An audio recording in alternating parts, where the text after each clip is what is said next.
আসসালামু আলাইকুম, কেমন আছেন সবাই? আজকে পেঁয়াজও তৈরি করব বন্ধুরা, তাই পুদিনা পাতা দিয়ে ডালগুলো আগে বেটে নিচ্ছি।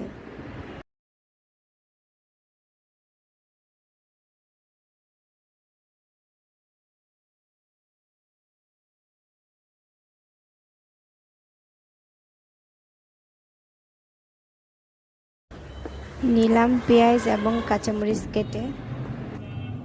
এখন ডালের পেস্টের সাথে প্রয়োজনীয় মশলাগুলো অ্যাড করছি।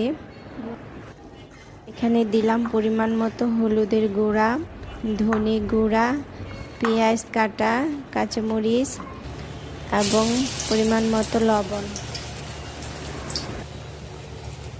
এখন পেঁয়াজের শেপে কড়াইতে দিয়ে দিচ্ছি একটা একটা করে। ঘরের তৈরি এই পেঁয়াজুটা সেই রকম মজা, এটা বাজারেরটার মতো শক্ত হয় না। এবং একে স্পেশাল করার জন্য দিলাম আদা বাটা পরিমাণ মতো আর পুদিনা পাতা বাটা।